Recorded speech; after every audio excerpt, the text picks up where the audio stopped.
नमस्कार, मैं हूं अंकित और आप देख रहे हैं राग बिहारी। बिहार में एनडीए में सीटों का बंटवारा अभी फाइनल नहीं हुआ है, लेकिन इस बीच चिराग पासवान की पार्टी से कई तरह के बयान आ रहे हैं। दावे हो रहे हैं कि वो 40 प्लस 50 प्लस सीटें उनको चाहिए। और इस तरह के दावों में कितना दम है? क्या चिराग पासवान जो इस तरह का बयान दे रहे हैं कि वो बिहार की सभी सीटों पर चुनाव लड़ेंगे और एनडीए के साथ लड़ेंगे, उसके साथ ही और इस तरह का पार्टी पे दबाव बनाना कि वो 40 प्लस सीटें मांगते हैं, क्या नीतीश कुमार इन सब पे राजी होंगे? इस पर हम बात करेंगे। इसके साथ ही बात करेंगे नीतीश कुमार के उस ऐलान पर जिस पर महिलाओं पर खास ध्यान देते हुए उन्होंने 10,000 रुपए पर माह महिलाओं को देने का ऐलान किया है। क्या है ये योजना और इस पर भी बात करेंगे। इसका कितना असर पड़ेगा उन सब के बीच जब तेजस्वी यादव ये कहते हैं कि नीतीश कुमार हमारे दावों का कॉपी करते हैं। इसके साथ ही बात करेंगे राहुल की यात्रा से कांग्रेस के सामने आरजेडी पीछे हुई या दबी, यानी कि राहुल गांधी के इस यात्रा का आरजेडी पर कितना प्रेशर पड़ेगा, इस पर भी हम बात करेंगे। बात करने के लिए हमारे साथ है डॉक्टर संजय कुमार। संजय कुमार राजनीतिक विश्लेषक हैं। और सर, जो हमारा पहला सवाल है वो चिराग पासवान को लेकर ही है। चिराग पासवान जो दावे कर रहे हैं, क्या उसको सिर्फ दबाव की पॉलिटिक्स कही जाए? क्योंकि इस बीच चिराग पासवान कुछ शांत से दिख रहे हैं, लेकिन अरुण भारती के बयान इस तरीके के आ रहे हैं कि हमारी इतनी सीटें आई थी इससे पहले, अभी इतनी सीटें आई हैं, हम इतने पे लड़ चुके हैं। और इन सबको नीतीश कुमार कैसे मानेंगे? क्योंकि जाहिर सी बात है चिराग पासवान की पार्टी इतनी बड़ी नहीं है जितना वो सीटों की मांग कर रहे हैं। क्या नीतीश कुमार मानेंगे इन सब इस डिमांड पर? नहीं, देखिए, सीटों के को लेकर के एक दबाव बनाने की कोशिश चिराग पासवान जी के द्वारा की जा रही है। अब मुझे तो जो जानकारी है उसमें करीब करीब बराबर सीटों पर बीजेपी जेडीयू बिहार में चुनाव लड़ेगी। अब उसमें एक दो सीटें कुछ आगे पीछे हो जाए वो अलग बात है। तो जो बची हुई सीटें रह जाएंगी वो 43 रह जाए या 42 रह जाए या 40 रह जाए, उसी में तो बाकी पार्टियों को एकोमोडेट करना है। चिराग पासवान स्ट्राइक रेट की बात करते हैं कि हमें 5 सीटें दी गई लोकसभा में, 5 जीत गए। तो जीतन राम जी भी कहते हैं कि हमारे हिस्से में भी 1 सीटें मिली, हम भी 1 सीट जीत गए। तो 100% अगर स्ट्राइक रेट आपका है तो 100% स्ट्राइक रेट मेरा भी है। तो जीतन राम मांझी को भी एकोमोडेट करना है, उपेंद्र कुशवाहा को भी करना है, चिराग पासवान जी को भी करना है। और अगर मुकेश सहनी जी उस खेमे से नाराज हुए तो मुकेश सहनी जी के लिए भी स्पेस बचा के रखनी है। इस बात को चिराग पासवान नहीं समझते हैं, ऐसी बात नहीं, लेकिन हाँ, एक दबाव बनाने की वो कोशिश कर रहे हैं। और जो जानकारी मिलती है कि चूंकि अपने कार्यकर्ताओं में ऊर्जा भरने के लिए, मनोबल बनाए रखने के लिए वो कहते हैं कि भाई मैं तो आपके लिए लड़ा, गठबंधन में हमने बार बार कहा कि हम कम से कम इतनी सीटों पर लड़ेंगे, लेकिन गठबंधन के धर्म के नाते और कुछ जो राजनीति की जो लाचारी होती है उसके तहत अगर हमें सीटें कम मिली तो हम आपको नहीं दे पाए सीट। तो पार्टी को इंटैक्ट रखने के लिए और जो इनके उम्मीदवार हैं उनको संतुष्ट रखने के लिए चिराग पासवान इस तरह की दबाव की राजनीति कर रहे हैं। गठबंधन में ही रहेंगे, गठबंधन में ही लड़ेंगे, इतनी बात तो है। पोस्चरिंग जो होती है राजनीति में, आप बेहतर समझते होंगे, चिराग पासवान की पोस्चरिंग कर रहे हैं जिसमें वो चाहते हैं कि हमारे हिस्से में अधिक से अधिक सीटें आए। ठीक है, वो एक बात करते हैं कि 5-6% जो पासवान समाज का वोट है, एक तरह से कहीं ना कहीं उस वोट बैंक पर मेरा प्रभाव है और उस वोट बैंक का लाभ या नुकसान हम अगर गठबंधन में होंगे तो निश्चित रूप से उनको होगा। लेकिन ऐसा कुछ नहीं है कि बस उसी वोट पर चुनाव या उसी वोट के आधार पर चीजें तय होती है। भारतीय जनता पार्टी में भी उनके समाज के लोग हैं, जेडीयू में भी लोग हैं, लेफ्ट की पार्टियों में भी हैं, कांग्रेस में भी हैं, ये आरजेडी में भी हैं। तो एब्सोल्यूट जैसी कोई चीज तो होती नहीं है राजनीति में कि जो वोट का परसेंटेज बता रहे हैं सब आप ही के खाते में चला जाएगा, बाकी पार्टियों के हिस्से में कुछ नहीं जाएगा। तो मैं मानता हूं कि एक दबाव की राजनीति है और दबाव की राजनीति इसलिए ताकि इनको अधिक से अधिक सीटें मिल सकें, इनके हिस्से में ज्यादा से ज्यादा सीटें आ सकें।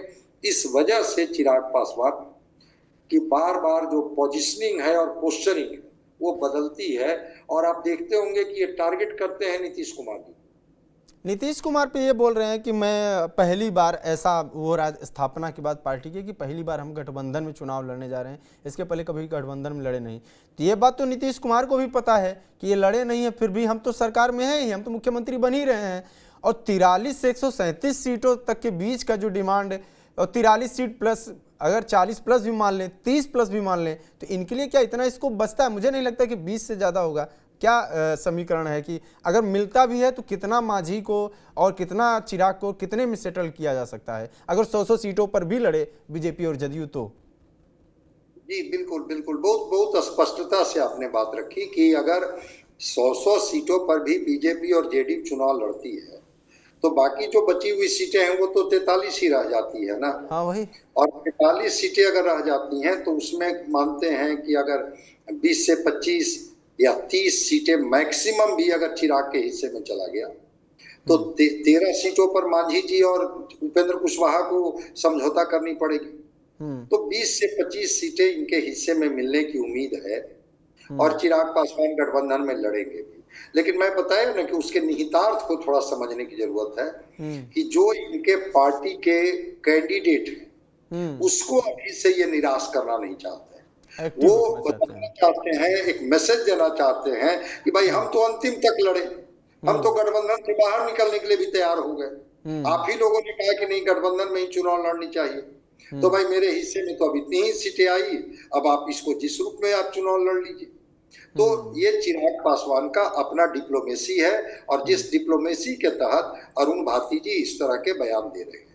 सर, लोकसभा चुनाव में ये देखा गया कि चिराग पासवान बीजेपी के साथ मिलकर लड़े और उसका फायदा दिखता है, कई सीटों पर दिखता है उसका फायदा। विधानसभा चुनाव में ये नहीं लड़े, ये पहली बार ऐसा है अगर लड़ने जा रहे हैं, ये खुद भी ये बोल रहे हैं। तो क्या इसका फायदा कितना हो सकता है? क्या कहीं ऐसा है कि जितनी सीटों पर चिराग पासवान लड़ रहे हैं या जिन सीटों पर लड़ रहे हैं उसका पहली बार ऐसा होगा जबकि दिखेगा कि एलजेपी और जदयू और बीजेपी एक साथ लड़के फायदा आ रहे हैं? किस स्तर तक फायदा हो सकता है इसका? देखिए, राजनीति में अर्थमेटिक जैसा कोई चीज नहीं होता है कि 2 जोड़ 2 बराबर 4 ही होता है। लड़े थे 135 सीटों पर चिराग पासवान, लेकिन जीते कितने सीटों पर? मात्र 1 सीट पर, और वो भी जेडीयू में चले गए। इनकी एक जीती हुई जो सीट थी। दूसरी चीज, 8-9 सीटें ऐसी हैं जहां पर ये दूसरे नंबर पर रहे।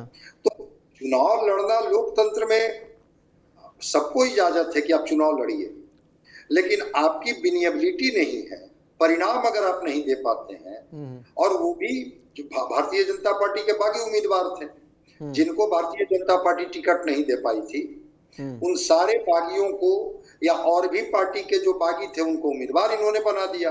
उनके अपने कुछ वोट बैंक थे और चिराग पासवान की ताकत लग गई, तो ये दोनों मिलकर के जेडीयू को 43 पर ये जरूर ले आए। लेकिन अपने लिए बहुत जीत गए ऐसी बात नहीं है। इस बार मैं मानता हूं कि जब लोग साथ में मिलकर लड़ेंगे स्वाभाविक रूप से ताकत बढ़ेगी। 2 जोड़ 2 बराबर 4 नहीं होता है, लेकिन कभी कभी 2 जोड़ 2 बराबर 5 भी हो जाता है कि लगता है कि 2 जोड़ 2 जुड़ने के बाद कुछ और ताकतें भी, जिसको हम लोग कहते हैं कि जो मतदाता जो हैं वो चुप रहते हैं और फिर वो मतदाता जो हैं वो स्विंग कर जाते हैं उस तरफ जहां मजबूत स्थिति देखते हैं। तो वैसे मतदाताओं को लाने में चिराग पासवान, एनडीए और मांझी और उपेंद्र कुशवाहा सब लोग साथ लड़ते हैं, तो जो स्विंग करने वाले जो मतदाता होते हैं उनका लाभ निश्चित रूप से एनडीए को मिलेगा। इस सच्चाई से कौन इनकार कर सकता है? ठीक है। नीतीश कुमार लगातार ऐलान कर रहे हैं चुनाव से पहले। नीतीश कुमार के बारे में जो आरजेडी कह रही थी और तेजस्वी यादव कह रहे थे कि मेरी कॉपी कर रहे हैं नीतीश कुमार, इस बार कुछ नया दिखा। जो पेंशन का पैसा बढ़ाया उन्होंने और बिजली बिल माफ़ किया, इन सब चीज़ों से अलग उन्होंने कहा कि बिहार की हर परिवार के एक महिला को 10,000 रुपये पर महीने, और वो चुनाव से पहले ही वो पैसा देने वाले हैं। इसका कितना लाभ पड़ेगा और ये संदेश महिलाओं के स्तर पे, क्योंकि महिलाओं के बारे में खासतौर से कहा जाता है कि महिला vote bank silent vote bank है नीतीश कुमार का, जिसका लाभ उनको मिलता आ रहा है। इसका कितना असर पड़ सकता है ऐसी स्थिति में जब नीतीश कुमार के बारे में ये फैलाया जा रहा है कि वो बीमार हैं और कमज़ोर हैं, ये सारी चीज़ें? नहीं, देखिए, महिला वोटर नीतीश कुमार के साथ खड़ी रही है, इस सच्चाई को हम लोग स्वीकार हैं। जब भी लंबी लंबी कतारें बूथों पर लगती हैं और उस कतार में जब महिलाएं दिखाई पड़ती हैं तो एक परसेप्शन बन गया है बिहार में कि ये वोटर नीतीश कुमार का है। क्योंकि नीतीश कुमार ने महिलाओं को ताकत दी है, राजनीतिक ताकत दी है, सामाजिक ताकत दी है, अब आर्थिक ताकत दे रहे हैं। वो नगर निगम में और पंचायत में इन्होंने रिजर्वेशन दिया 50%, 35% महिलाओं को इन्होंने आरक्षण दिया। फिर डोमिसाइल की बात की कि डोमिसाइल में पूरा का पूरा लाभ बिहारी महिलाओं को मिलेगा। फिर वृद्धा पेंशन को लेकर के जो इन्होंने कहा, जो 100 यूनिट जो आप बिजली फ्री की बात कर रहे हैं और 10,000 रुपए की राशि, मैं मानता हूं कि ये गेम चेंजर साबित होगा। क्योंकि महिलाएं, मैं एक एग्जाम्पल से आपको बता देता हूं, महाराष्ट्र में जब लाड़की बहन योजना के तहत 1500 रुपए की राशि जब डाली गई थी और 2-3 महीने की राशि एकमुश्त जब महिलाओं के खाते में गई, वो दिवाली का समय रहा होगा, तो जो लोग एंटी इनकम्बेंसी से प्रभावित थे, सरकार के खिलाफ खड़े थे, जैसे ही उनके खाते में वो पैसे गए, उनकी भाषा बदल गई और उनका दृष्टिकोण बदल गया। उन्होंने कहा कि नहीं, ये तो यही सरकार है जो इस दिवाली के अवसर पर हमारे हिस्से में भी थोड़ी रोशनी आ जाए, इसके बारे में सोची। तो अगर नीतीश कुमार महिलाओं को ये योजना से लाभान्वित करते हैं, मैं मानता हूं कि बड़ा मास्टर स्ट्रोक होगा। इससे बड़ा मास्टर स्ट्रोक हो ही नहीं सकता है। इसलिए ये गेम चेंजर साबित होगा। महिलाएं जो अगर बटी हुई भी हैं, वो इंटैक्ट हो जाएगी। और नीतीश कुमार ही ऐसे हैं जिन्होंने जब से सत्ता में इन्होंने कदम रखा, तब से महिलाओं के हिस्से में, चाहे वो साइकिल योजना हो, पोशाक योजना हो, उनको नगर निगम से लेकर पंचायत में आरक्षण की बात हो, रिजर्वेशन की नौकरियों में बात हो, ये डोमिसाइल की बात हो, या उनके हिस्से में पेंशन की राशि बढ़ाने की बात हो, महिलाओं के वेलफेयर के लिए नीतीश कुमार हमेशा सजग रहे और महिलाओं की नजर भी वहां रहती है। और यही तो कारण है कि जो जीविका दीदियां हैं, आशा वर्कर हैं, जो वैसी महिलाएं जो ये प्रेगनेंसी के पीरियड में लोगों को ममता दीदी उनको हम लोग बिहार में कहते हैं, ये सारे लोगों के हिस्से में उनकी राशि दुगनी तिगुनी कर दी गई। और अब एक और बड़ा मास्टर स्ट्रोक, तब महिलाओं को तो लग रहा है कि भाई मेरी दिवाली तो अभी ही चल रही है, दिवाली आने में पहले समय लगे। ये बड़ा मास्टर स्ट्रोक होगा और निश्चित रूप से 10,000 रुपये मुझे लगता है कि एक बड़ी राशि भी है, और वो भी चुनाव के पहले हर घर में, अगर हर परिवार में जाता है, और वो बोल रहे हैं चुनाव के पहले ही पहुंच जाएगा। भाई इतनी बड़ी राशि अगर किसी घर में पहुंच जाती है, स्वाभाविक रूप से उसका असर होगा। ऐसा नहीं है कि उसका असर नहीं हो। और आपको मैं उदाहरण देता हूँ, झारखंड का चुनाव, ये मैया सम्मान योजना कैसे सर चढ़ के चुनाव से पहले ऐलान किया और पैसा भी भेज दिया, फिर उसका फायदा दिखा उनको। बगल में झारखंड हाँ, कैसे मैया सम्मान योजना लोगों के सर चढ़ के बोला। अब हम लोगों को मध्य प्रदेश, महाराष्ट्र, दिल्ली और हरियाणा जाने की जरूरत नहीं है, बगल में झारखंड कि मैया सम्मान योजना ने हेमंत सोरेन को दोबारा गद्दी पर बिठा दिया। सारे आरोप, सारे करप्शन के आरोपों को किनारे कर दिया गया और मैया सम्मान योजना लोगों को, और मैं बता देता हूं डेटा, कि चाहे वो रूरल एरिया हो या अर्बन एरिया हो, हर जगह महिलाओं ने हेमंत सोरेन पर मुहर लगाई। तो ये एक बड़ा मास्टर स्ट्रोक साबित होगा जो नीतीश कुमार जी ने महिलाओं के लिए ये घोषणा की है। ठीक है, राहुल गांधी यात्रा कर रहे हैं, यात्रा के बीच में इस तरीके के आरोप भी लगे कि प्रधानमंत्री मोदी पर अभद्र टिप्पणी की गई। चर्चे में आए, कांग्रेस और बीजेपी में लड़ाई चल रही है, दोनों ही चर्चे में है, कांग्रेस खूब चर्चे में है। इसके बीच में कुछ ऐसी बातें आई कि तेजस्वी यादव शायद समापन रैली में नहीं शामिल होना चाहते हैं, या तेजस्वी यादव भले ही यात्रा में है, लेकिन इस तरीके की बातें चल रही हैं कि जब ये बातें चल रही थी कि राहुल गांधी या उनकी पार्टी की सीटें कम की जाएं जो सीट शेयरिंग के दौरान, लेकिन उस वक्त में राहुल गांधी की ये यात्रा कहीं न कहीं कांग्रेस का कद बढ़ाई है। कांग्रेस बिहार में कांग्रेस आरजेडी से कम चर्चे में नहीं है। आप इसको कैसे, किस तरीके से देखते हैं? क्या कांग्रेस का कद बढ़ा है? आरजेडी से ज्यादा चर्चा में कांग्रेस है। जो कांग्रेस का झंडा कई वर्षों से बिहार में नहीं दिखा था, वो कांग्रेस के झंडे अब दिखाई पड़ने लगे हैं हर शहर में। कांग्रेस का एक पुनर्जीवन मिला है इस यात्रा के बाद।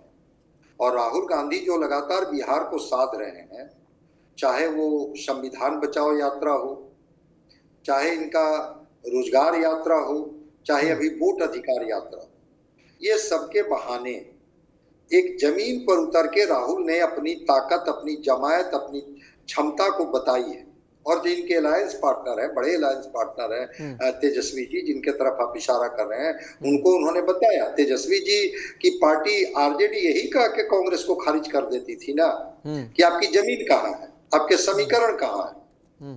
समीकरण तो मेरे पास है, वोट मेरे पास है, जमीन मेरी है। राहुल गांधी जी ने जमीन पर उतर के बताया कि नहीं, जमीन मेरी भी है। और उस जमीन की ताकत का एहसास उन्होंने कराया जब वो सासाराम के उस शक्तिपीठ से यात्रा की शुरुआत करते हैं, और जब वो औरंगाबाद, गया, नवादा, मुजफ्फरपुर, सीतामढ़ी होते हुए जब इनकी यात्रा सीमांचल में जाती है, समाप्त होगी आरा में, तो वहां पर राहुल की यात्रा की जो भीड़ है, ताकत है, और जिस तरह से कांग्रेस के झंडे हैं, ये बात तो साबित कर ही रहा है ना। और आपने इसका उदाहरण देखा, इस यात्रा का ही रिफ्लेक्शन था जब तेजस्वी जी ने राहुल गांधी को प्रधानमंत्री तक का उम्मीदवार बता दिया कि 2029 में प्रधानमंत्री कौन होंगे भाई, तो राहुल गांधी होंगे। लेकिन राहुल नहीं बोले, तेजस्वी का नाम नहीं लिया राहुल ने मुख्यमंत्री के लिए। जी बिल्कुल बिल्कुल बिल्कुल, वही मैं बता रहा हूँ कि इन्हीं के पिताजी लालू प्रसाद ने जब ममता बनर्जी जी इंडिया गठबंधन का नेतृत्व करने के लिए कही थी, तो वो कहे थे कि ममता क्या खराब है, वो क्या बुरी है। उस समय उन्होंने राहुल गांधी की चर्चा नहीं की। अभी तेजस्वी जी राहुल गांधी की चर्चा कर रहे हैं, लेकिन बिल्कुल आपने सही कहा, लेकिन राहुल गांधी से बार बार पूछा गया कि क्या मुख्यमंत्री तेजस्वी होंगे, इस पर वो स्केप कर गए। तो मखाना के खेत में उतरना, वो सड़क पर पदयात्रा करना, और कांग्रेस के झंडे, ये तो बता ही रहा है ना कि कांग्रेस अब कॉम्प्रोमाइजिंग स्थिति में नहीं है। अब ऐसा नहीं है कि पिछली बार की तरह कमजोर सीटों को दे करके कांग्रेस को आप किनारे कर दीजिएगा और सारी मजबूत सीटें आप ले लीजिएगा। कांग्रेस इसी वजह से अपना पत्ता नहीं खोल रही है कि न केवल सीटों की संख्या, बल्कि कौन सी सीट आप हमारे हिस्से में देंगे, पहले ये तय हो जाए, इसके बाद हम लोग तय कर लेंगे। और कृष्णा अल्लाबरू तो बोल ही दिए हैं कि भाई जनता मुख्यमंत्री बनाती है, विधायक मुख्यमंत्री चुनते हैं। तो छायावाद में कांग्रेस बात कर रही है और तेजस्वी जी सीधे सीधे बोल रहे हैं कि राहुल गांधी 2029 में प्रधानमंत्री होंगे। तो कांग्रेस किस तरह से आपको मजबूत दिख रही है बिहार में, ये तो इस दो बयान से ही आप समझ जाइए। लेकिन कुछ पॉलिटिकल, कुछ जो राजनीतिक जानकार हैं, उन लोगों के बीच में इस बात की चर्चा है कि राहुल गांधी यात्रा कर रहे हैं, नए नेता खड़े कर रहे हैं, कन्हैया कुमार और चाहे तो पप्पू यादव हों, इस तरीके कुछ नेताओं को भी खड़ा कर रहे हैं और एक दबाव बना रहे हैं आरजेडी पे, ताकि ये छवि हटे कि आरजेडी के पीछे लग्गू हैं।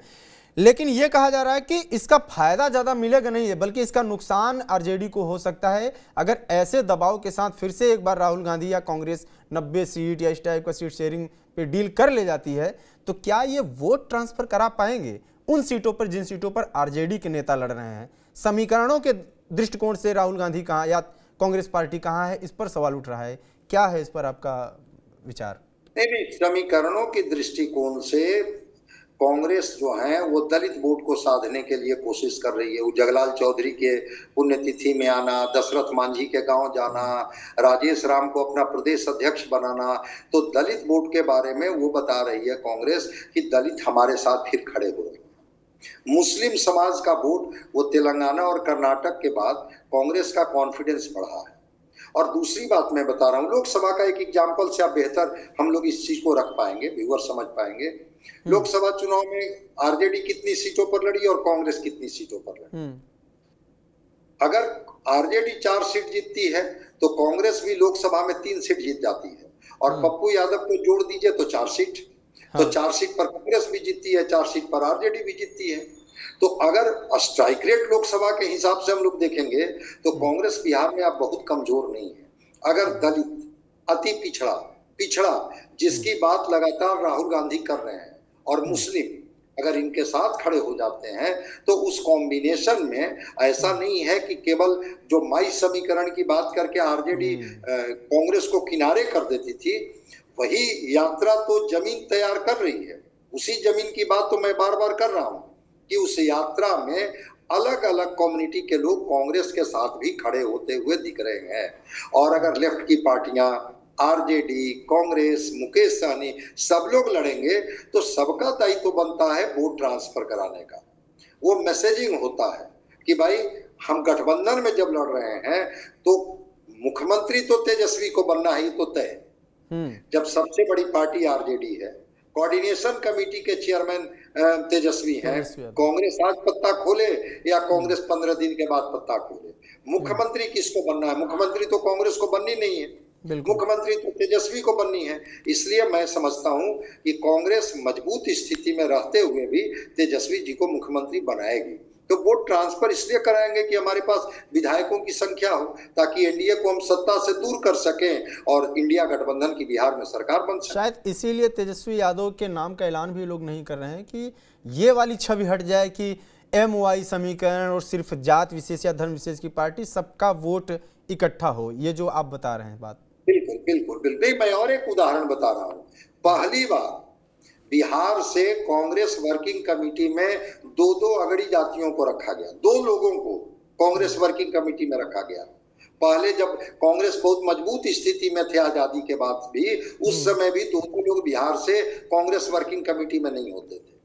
तो अगड़ा को भी साधने की कांग्रेस कोशिश कर रही है, पिछड़ा को भी साधने की कोशिश कर रही है, दलित चेहरे पर भी दांव लगा रही है, मुसलमानों के बीच में भी लोकप्रियता हासिल कर रही है।